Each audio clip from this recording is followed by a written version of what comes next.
Fala galera, eu sou Heraldo Luiz e essa é mais uma aula do canal Analítica Sem Dúvidas. Pessoal, já introduzi um pouco para vocês o preparo de amostras. Hoje eu vou começar a falar com vocês da decomposição ácida oxidativa, bem, que é uma das técnicas mais usadas em preparo de amostra. Vou começar a primeira aula, a parte 1, usando os ácidos e oxidantes que são mais empregados para tais fins. Então, pessoal, já deixem um like no vídeo, se inscrevam no canal, ativem as notificações e espero que vocês gostem dessa aula. Já falei para vocês, pessoal, o preparo de amostra normalmente envolvem técnicas muito demoradas, cerca de 60% do tempo é empregado no preparo e devido ao tempo elevado, ele pode introduzir muito erro, cerca de 30% do erro do resultado, o erro analítico, é devido ao preparo de amostra, não só ao tempo elevado, que pode ter contaminações, mas também a procedimentos errados. Tudo bem? Além disso, pessoal, comentei do preparo oxidativo, que emprega diversos agentes oxidantes. Eu levo a destruição da matriz completamente, ou quase completamente. Eu até dei o exemplo, né, aquela pancada que destrói uma parede, mas ao mesmo tempo posso ter perdas de distribuição de espécies. Por exemplo, se eu queria fazer ferro 2, ferro 3 e algum complexo de ferro, como eu já falei nas aulas de efeito matriz, eu vou destruir tudo e provavelmente levar tudo a ferro 3. Então eu perco essa informação que depende da minha análise, é muito importante. Por isso, ela é ideal apenas para análise de elementos totais.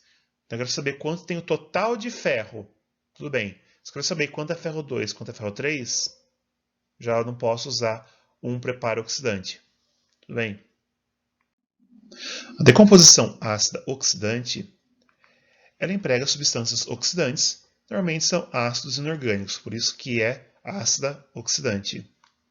Eu utilizo ela para destruir completamente a matéria orgânica presente na minha amostra. Bem, lembra que eu comentei, normalmente esses pares de amostras são usados mais para a espectrometria atômica. E a espectrometria atômica é incompatível com carbono, com muita matéria orgânica. Em especial as técnicas de CP. A 10.000 Kelvin, eu vou queimar toda a matéria orgânica? Vou. Só que isso pode levar a depósitos de carbono na tocha do plasma, o que pode levar a problemas analíticos futuros, inclusive a queima da tocha.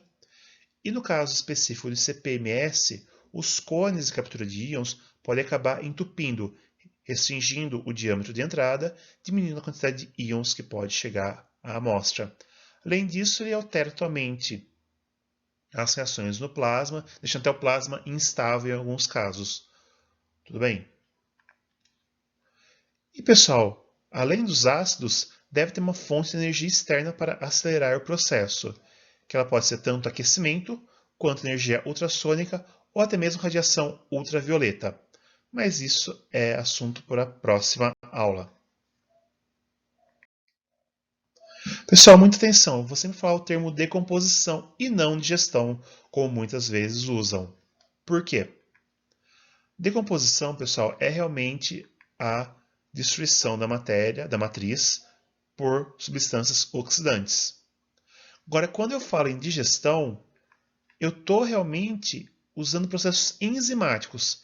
Existe preparo de amostra digestivo? Existe.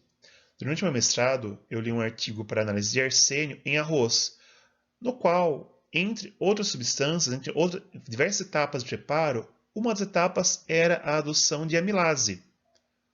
O arroz tem muito amido, a introdução de amilase começou já a decompor o amido em moléculas menores, o que facilitou o processo. Tudo bem? Então, se eu falei um preparo digestivo, eu com certeza usei uma enzima. Tudo bem? Ou então eu falei errado. Tenha muita atenção na terminologia, decomposição e digestão. E a matéria orgânica, pessoal? Vamos lembrar um pouquinho.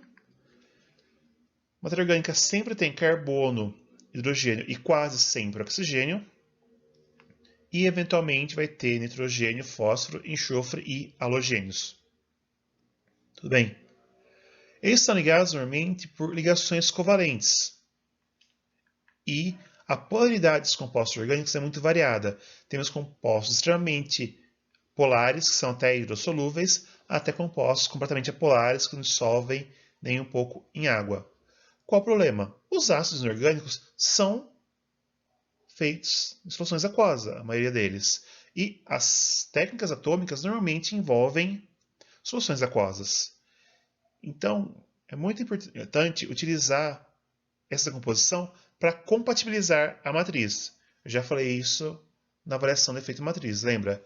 Então, isso ajuda a compatibilizar a matriz com a técnica analítica.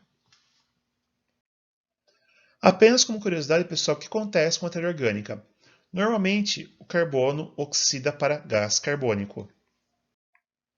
O hidrogênio vira água, a matriz vai para essa aquosa mesmo, então não tem problema. O nitrogênio normalmente oxida para nitrato, o enxofre para sulfato, o fósforo para fosfato e os halogênios para halogenetos. Tudo bem, pessoal? Por que eu estou falando isso?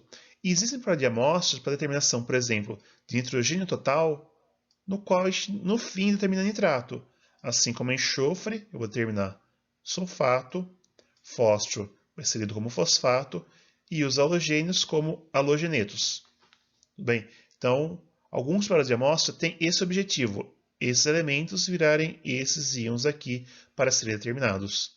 Bem, obviamente, pessoal, se eu quero determinar nitrogênio numa amostra como nitrato, eu não vou usar ácido nítrico. Enxofre, eu não vou usar sulfúrico. Fósforo, não posso usar fosfato. E halogênios, não posso usar os halogenoácidos. Tudo bem? Então, tenha em mente isso também quando falo para de amostra. O resultado tem que ser levado em conta também o que eu quero determinar. Agora, quais são os ácidos e oxidantes mais empregados? Tudo bem? Existem alguns outros, mas acho que não vale a pena comentá-los.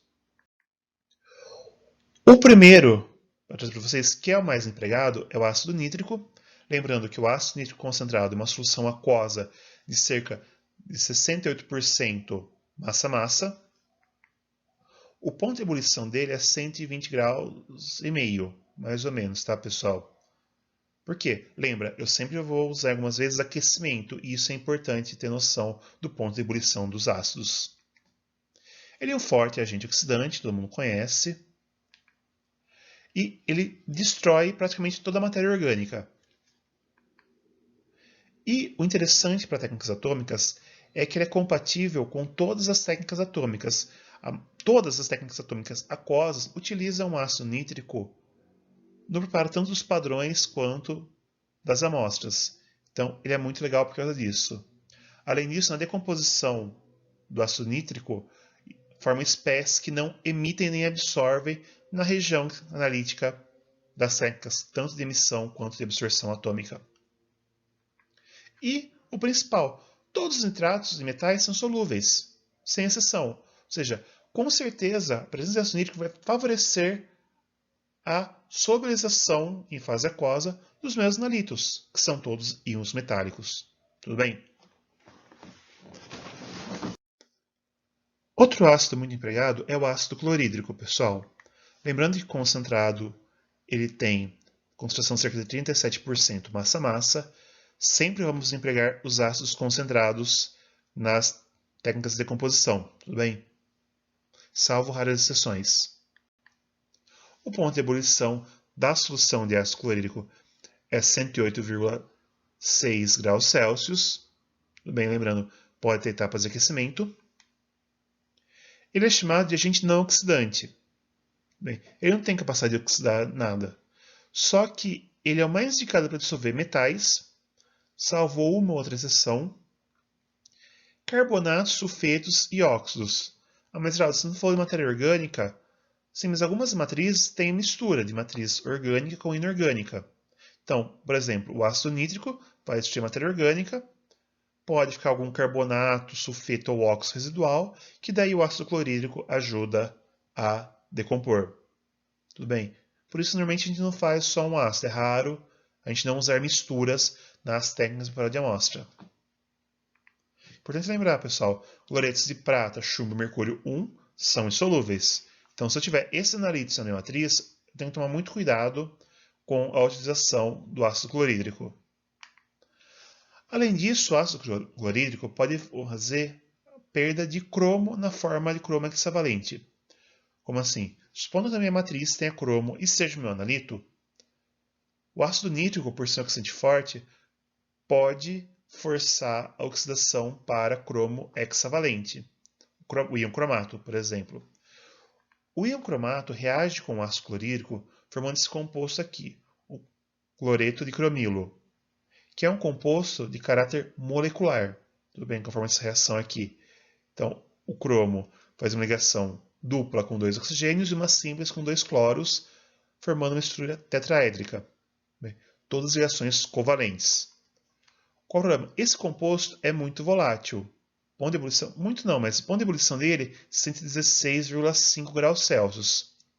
Ó, 108 do ácido clorídrico, como eu falei, 120 do ácido nítrico anteriormente. Se eu fizer um processo que vai aquecer a fim de reduzir o volume, para reduzir também a quantidade de ácido, eu posso acabar perdendo no meio o cromo na forma de cloreto de cromilo, tudo bem? Ah, mas eu vou ver a perda. Não, porque esse vermelho vai se confundir com o castanho do ácido nítrico, que vai liberar fumos castanhos. Então eu não vou ver essa perda. Então, pessoal, muito cuidado também. Então, prata, chumbo, mercúrio e cromo tem que ser usado o ácido clorídrico com muito respeito. Em contrapartida, pessoal, muitos outros elementos formam clorocomplexos solúveis, ou seja, vai favorecer a solubilização de outros íons. Inclusive, pessoal, lembrando a aula de Qualia do grupo 5, vou deixar aqui o link para a aula. A própria prata e o chumbo em excesso de ácido clorídrico podem formar clorocomplexos solúveis. Tudo bem? E água régia, pessoal, já comentei um pouquinho para vocês em Qualia também. É uma mistura de 1 volume de ácido nítrico para 3 volumes de ácido clorídrico. Sim, realmente é volume. Então, eu vou pegar 1 ml, por exemplo, do ácido nítrico com 3 do clorídrico, ou 10 e 30, como quiser. Tudo bem, desde que seja mantida essa proporção. Forma um composto chamado cloreto de nitrosila, NaOCl, que é a substância mais oxidante conhecida. Essa aqui é a reação. Ele tem uma coloração castanha bem característica. Como eu falei, maior poder oxidativo conhecido. E só a água régia é capaz de dissolver ouro e platina. Tudo bem? Então, se eu quero ou determinar esses elementos ou decompor ligas contendo esses elementos, obrigatoriamente eu tenho que utilizar a água régia. É muito importante, pessoal, ela não pode ser armazenada. Então, o ideal é preparar, deixar alguns tempos para essa reação do ácido nítrico com o clorídrico se estabilizar, aí sim utilizá-la. Normalmente eu preparo, espero uns 10 minutos, aí sim eu uso. Após o uso, descarte. Tudo bem?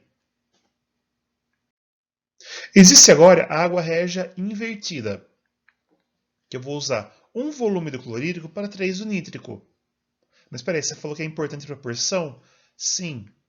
Vou formar o NaCl da mesma forma, só que vou ter agora excesso de ácido nítrico. Isso vai aumentar o poder oxidante da minha mistura. Tudo bem? Então, quando a pessoa ter muito poder oxidativo, a gente normalmente faz água régia invertida ao invés da água régia comum. Tudo bem? Mesmo cuidado, preparar um pouco antes do uso e descartar logo após o uso o excedente. Ácido sulfúrico, pessoal. Concentrado, 98%. O ponto de ebulição, cerca de 340 graus Celsius, é muito elevado. Ele tem a função de ser um agente oxidante e desidratante. Lembra que experimentos fazem com o açúcar virando carvão, né, a cobra do faraó. Na verdade, o ácido sulfúrico desidrata o açúcar, por ser um carboidrato, tem carbono e água. Eu removo a água da molécula, ficando apenas carbono. Tudo bem? Ele é muito utilizado quando tem material polimérico ou com altos teores de gordura e proteína devido a essa capacidade desidratante dele, consegue até desidratar compostos mais apolares. Só que normalmente os sulfatos, pessoal, têm menor volatilidade quando comparados a cloretos e nitratos. E isso pode, então, prejudicar algumas técnicas atômicas, pode levar a interferências. Tudo bem? Fora que sulfato de chumbo, bário, estrôncio, cálcio são mais insolúveis também. Então, pode também dar problema de solubilidade de analitos. Então, é um ácido também que deve ser usado com muito cuidado para de amostras. Tudo bem, pessoal? O próximo ácido, pessoal, é o ácido fluorídrico. Ele também, na forma considerada até cerca de 38% de concentração massa-massa. O ponto de ebulição dele é 112, também é um ácido volátil. E é recomendado apenas quando quer dissolver materiais com silício, como rochas, solos, sedimentos e plantas. Se quiser, pessoal, planta usa muito silício para fazer a sua estruturação. Então, muitas plantas têm silício em composição e para de amostra necessita de emprego de ácido fluorídrico. Tudo bem? O ácido fluorídrico reage com a sílica, formando o ácido hexafluorsilícico, que é um ácido bastante volátil. E no aquecimento que é feito, eu volatilizo esse elemento. Detalhe, se eu quero terminar o silício, por outro lado, eu não posso empregar essa técnica. Na verdade, tem outros modos de preparo de amostra que são mais recomendados para silício. O excesso de ácido fluorídrico deve ser neutralizado com ácido bórico após a decomposição antes da terminação. Por quê? Muitas técnicas atômicas empregam materiais de vidro e quartzo, que são dois bases de sílica. Pode acabar tendo problemas no depoimento. Lembrando, o ICP, a tocha é quartzo. Se eu colocar ácido fluorídrico no quartzo, a 10.000 Kelvin, que vai acontecer o quartzo, decompor, a tocha vai queimar. Dessa forma que o ácido bórico reage com o ácido fluorídrico, formando trifluorboro, que também é volátil, e no aquecimento eu volatilizo esse analito, esse elemento, esse ácido. Pessoal, cuidado, o ácido fluorídrico é o ácido que eu tenho o triplo de respeito para manusear. Por quê? Ele é um ácido que, diferente do sulfúrico, do nítrico e do clorídrico, que fazem queimaduras químicas na superfície da pele, ele pode permear e atacar o osso. Além de silício, ele tem muita afinidade por cálcio. Ele pode levar à descalcificação de ossos. Bem, então, se você tomar cuidado para mexer com ácido sulfúrico, nítrico, clorídrico, tome 5 vezes mais cuidado com o fluorídrico. Tudo bem? É o ácido que eu tenho mais medo de mexer. Medo no sentido de respeito. Vou respeitar muito na hora de utilizar. Vou triplicar os meus cuidados usando os EPIs corretos. Outra coisa importante, pessoal. Determinações de vanádio pode formar um composto pentafluorvanadato. Tem um ponto de ebulição baixíssimo, menor de 50 graus Celsius. Então, se eu quero determinar vanádio, não se recomenda utilizar ácido fluorídrico no preparo da amostra. Outra substância utilizada no preparo de amostra é o peróxido de hidrogênio, ou a água oxigenada. Só que no caso do preparo de amostra, nós empregamos a concentrada, que é 30% massa-massa ou 100 volumes. Ou seja, 10 vezes mais concentrado do que a comprada em farmácia. Nós chamamos ela de agente oxidante auxiliar. Por quê? Ela serve mais para descolorir compostos presentes na amostra. Tudo bem? Dificilmente ela vai ter uma destruição muito grande. Então, o ácido nítrico, que é o principal, ele é usado como coadjuvante do ácido nítrico, destrói a boa parte da matéria orgânica e o peróxido vai lá destruindo o residual. Tudo bem? Substâncias coloridas ou pequenas substâncias que aí ficaram mais hidrossolúveis, o peróxido vai lá e acaba destruindo esses compostos residuais. O legal, pessoal, é que ele sofre decomposição também, né? Lembrando, o peróxido decompõe e água e oxigênio. E água é a matriz que a gente vai fazer as determinações, ou seja, ele tem baixíssima interferência no preparo de amostra. Tudo bem? seja, dificilmente ele vai interferir na análise. O último, porém não menos importante, mas o mais perigoso de todos, é o ácido perclórico. Ele é concentrado em cerca de 60% massa-massa, e ele tem uma decomposição explosiva, não é ebulição a 245 graus Celsius. Tudo bem? Cloratos e percloratos, pessoal, são muito explosivos. Ele tem um maior poder oxidante comparado ao ácido nítrico, só que ele misturado com matéria orgânica forma percloratos orgânicos que são muito explosivos, pessoal, é muito perigoso. Então, eu primeiro destruo a matéria orgânica quase completamente com ácido nítrico, evaporo o excesso de ácido nítrico, porque também ele é compatível ácido nítrico com ácido perclórico. Aí sim eu adiciono o ácido perclórico para terminar de oxidar os nalitos, decompor outras matrizes, tudo bem? Muito importante, pessoal, as capelas têm que ser específicas para ácido perclórico, elas não podem ser de madeiras, porque madeira é orgânico.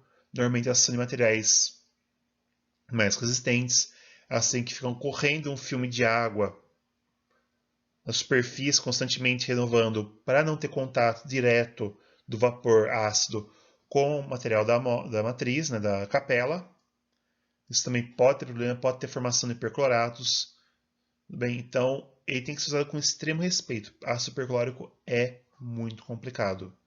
Bem, eu não utilizei e não conheço nenhum método que precise do ácido perclórico, porque tem outras maneiras de você melhorar o poder oxidante, como a água régia, a água régia invertida e algumas outras técnicas que eu vou falar mais para frente. Tudo bem? Outra coisa, pessoal, que eu queria falar com vocês é a subdestilação ou subboiling. Normalmente, pessoal, você precisa de uma pureza elevada para fazer algumas determinações, tudo bem? E você não consegue comprar os ácidos com a pureza adequada. Então, essa é uma técnica de reduzir a contaminação dos ácidos, em especial o nítrico e o clorídrico. Por quê? Porque o sulfúrico, o ponto de ebulição dele é 340 graus Celsius. O perclórico degrada, o peróxido degrada. Então, a gente tinha um laboratório subdestiladores para ácido nítrico e clorídrico. Eu fazia um aquecimento bem brando abaixo do ponto de ebulição, ou seja, eu não tinha borbulhamento do ácido, que pode levar a respingos e arraste de contaminação para o destilado. Tudo bem? Então, eu diminuía consideravelmente a concentração da contaminação dos ácidos, tudo bem? Deixando assim eles mais compatíveis para determinações a níveis de micrograma por litro ou inferiores. Tudo bem? Então, se você trabalha com par de amostra, você vai ouvir muito esse termo ácido nítrico subboiling, ácido clorídrico subboiling. Tudo bem? Existem hoje aparelhos comerciais para fazer a subdestilação, pessoal. Então, se você está interessado, dá uma pesquisada na internet e você encontra subdestiladores para ácidos. Eles são fáceis de manusear, rápidos e conseguem um altíssimo grau de pureza no destilado. Essa então, pessoal, foi a videoaula de hoje. Espero que tenham gostado. Como eu falei, é a primeira parte, né? Tem mais duas aulas falando de composição ácido oxidante, uma sobre frascos abertos, outra sobre frascos fechados. Bem, pessoal, deixe o like no vídeo, se inscreva no canal, ative as notificações. Isso ajuda bastante o crescimento do canal. Deixem também comentários aqui com dúvidas, está aberto os comentários para dúvidas, ou então no e-mail que é semduvidas@gmail.com. Além disso, pessoal, tem as redes sociais do canal, Facebook, Twitter e Instagram, que pode também ter uma comunicação com vocês, tirar dúvida de vocês por lá. Eu sou mais ativo no Insta e praticamente inativo no Twitter, tudo bem? Mas quem quiser, tem lá, são maneiras de comunicar para tirar dúvidas. Espero vocês na próxima, pessoal. Até lá, valeu, tchau.